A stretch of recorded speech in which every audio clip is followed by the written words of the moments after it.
Quisiera que hoy haya en Colombia un colegio, una escuela, un puesto de salud, un parque, un escenario deportivo, un barrio, una urbanización, una carretera, un acueducto comunitario.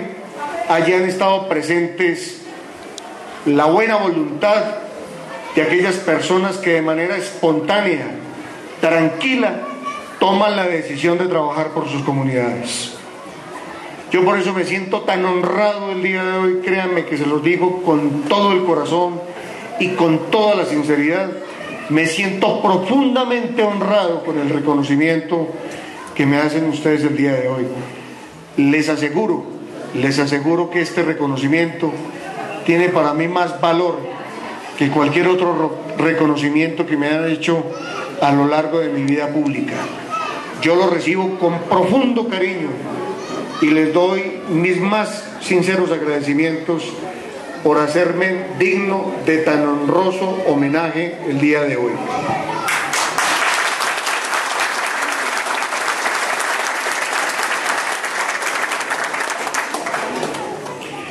Dice un proverbio judío: es preferible que fallezca un hombre a que perezca una comunidad. Y traigo a colación esta reflexión por lo siguiente. Hoy me corresponde a mí la gran responsabilidad de pertenecer a dos comisiones en el Congreso de la República que encarnan una complejidad incomparable. Hago parte de la Comisión de Derechos Humanos y hago parte de la Comisión Quinta de la Cámara de Representantes. Las dos comisiones tienen que ver mucho entre sí, porque el proceso de paz que ha iniciado el gobierno nacional con los grupos al margen de la ley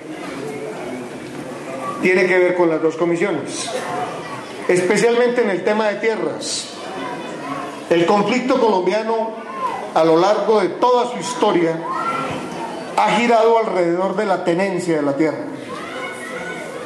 Y yo voy a ser uno de los ponentes de la Ley de Desarrollo Rural y de Desarrollo Agropecuario de Colombia. Y me va a tocar estar entre la Comisión Quinta y la Comisión de Derechos Humanos todo el tiempo, en diálogos de paz.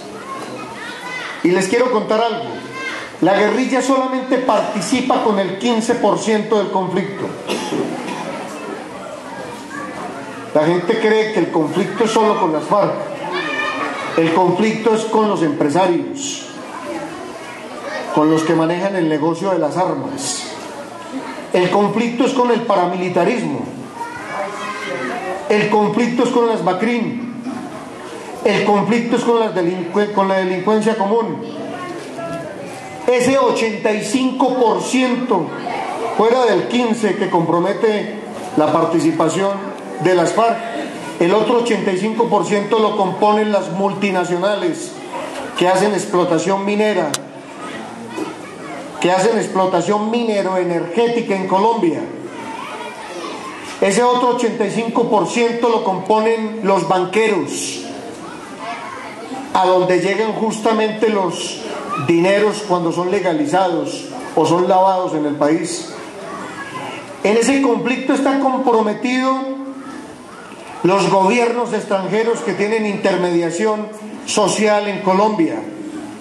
En ese conflicto está involucrado todo el pueblo de Colombia. Eso no es un asunto exclusivo de ese 15% de la guerrilla de las FARC. Ahí hay una visión muy equivocada. En este conflicto que vive Colombia están comprometidos muchísimas personas, con un agravante que dificulta conjurar el conflicto para que Colombia sea competitiva, para que Colombia genere mucho más empleo, para que Colombia produzca más riqueza social, más crecimiento humano, y es la tenencia de la tierra. La tenencia de la tierra en Colombia es perversa.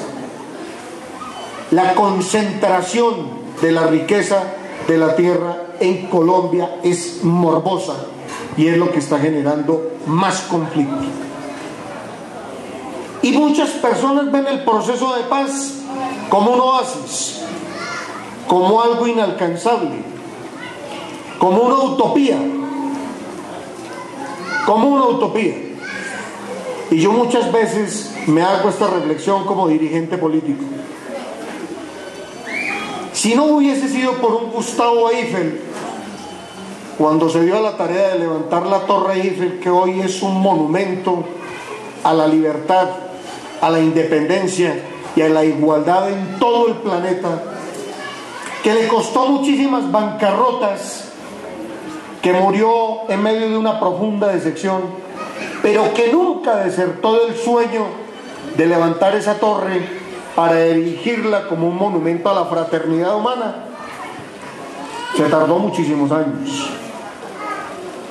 Y contra todas las voces sacó adelante la construcción de la Torre Eiffel en París, capital francesa. ¿O qué habrían hecho, por ejemplo, los americanos en la guerra de secesión entre el sur y el norte?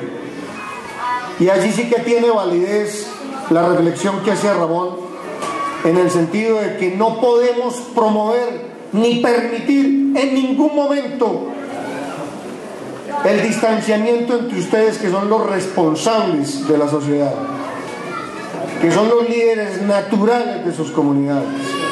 ¿Sabe qué hicieron los norteamericanos para conjurar o para acabar con la guerra entre sureños y norteños? Construyeron un ferrocarril que uniera a la nación. Y alrededor de ese ferrocarril, entre el sur y el norte, se desarrolló el pueblo norteamericano a base de trabajo, de disciplina, de ahorro, de tenacidad. ¿Qué tal que los norteamericanos se hubieran dejado opacar por esas voces oscuras que no faltan en el ejercicio público, que dicen que esto no es posible, que ese es un soñador, que ese es un tonto, que ese es un iluso? Los que somos líderes naturales no declinamos jamás frente a los propósitos sociales. Siempre tenemos muy claro que las tareas sociales no son fáciles. Convivir comunitariamente es muy complicado, es muy difícil. Por eso el líder tiene que tener coraje, determinación, corazón de león para enfrentarse a las dificultades que le ofrece la tarea social. Esta tarea de representar las comunidades no es un oficio para mediocres. Esta es una tarea para hombres de fe, para mujeres llenas de esperanza, que sueñan con tener un mejor país, que sueñan con entregarle a sus hijos, a las presentes y futuras generaciones, un mejor país.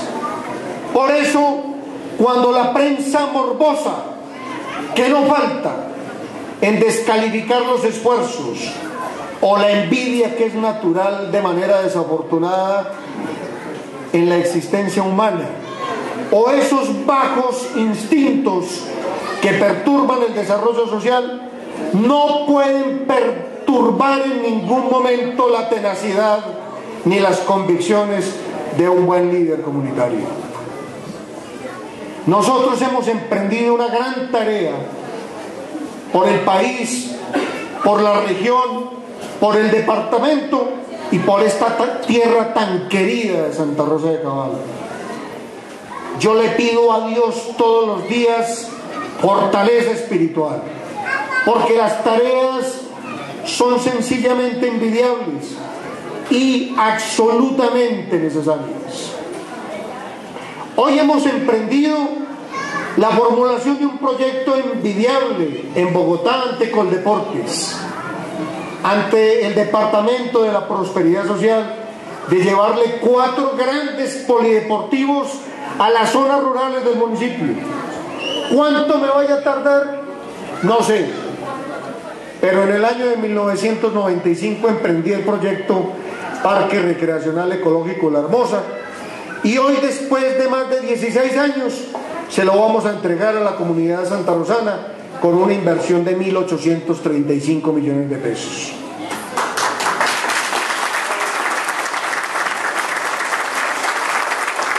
Yo no me pregunto mucho cuánto demora el tema o cuánto se va a demorar Colombia en conjurar el conflicto, pues sí es muy complicado. Si devolverle la paz y la tranquilidad y la prosperidad al país nos va a tomar 15, 20, 30, 40, 50 años, pues empecemos ya, y empecemos con fe y con determinación, y descalifiquemos esas voces que envían mensajes de pesimismo frente a la nación y frente a nuestras familias. Porque el trabajo social lo haremos con la gente de fe, de esperanza, aquellas personas que depositamos a diario nuestro compromiso y nuestro trabajo en pos de un mejor país. ¿Y cuántas tareas, queridos amigos, nos demandan nuestras comunidades?